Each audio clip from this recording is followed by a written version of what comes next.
The Occupy Wall Street movement is busy preparing for a full day of planned protests across the country tomorrow. The group has posted a flyer on its website calling for a general strike tomorrow, May 1st.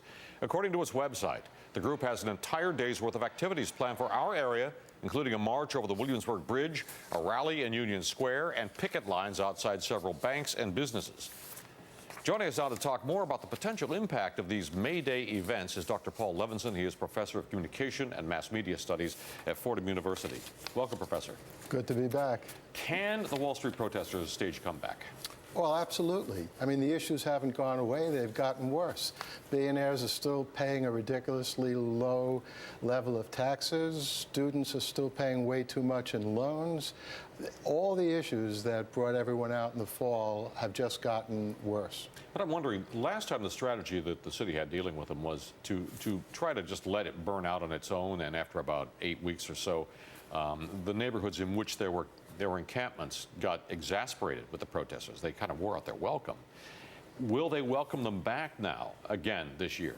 I don't know if they wore out their welcome. What I know is that the New York City police violated the First Amendment rights of both the protesters and journalists attempting to cover the protest.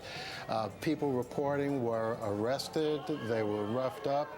If anything led to the abatement of Occupy Wall Street, it was old man winter.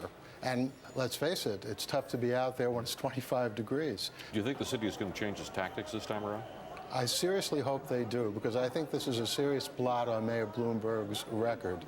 That's why the AP, the New York Times, I think NBC, just about every major news media in New York City protested Mayor Bloomberg's mistreatment of the press. So I hope he learned his lesson. Do you think the tactics employed by the Wall Street protesters will change or have evolved over the last year? Well, it remains to be seen. I think everybody learns with the experience of doing something. My expectation is they'll be more organized this time around, more focused on specific issues in specific places. But I think they did a very good job in the fall of alerting the nation to these economic injustices, and I expect them to do even better this spring. What do you think you'll see tomorrow? I think we're going to see a huge number of people in a peaceful protest, and it will just be the beginning of a long summer and fall. One of the things you study is social media and its impact on protests, on organizing. What's happened with the Wall Street crowd?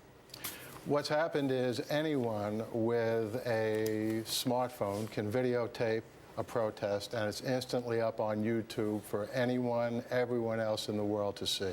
And when you add to that you can tweet about it, talk about it on Facebook, it means that nothing is private anymore. And this is very good. If you have something you're objecting to, such as the Occupy people are doing, the world can see that very clearly.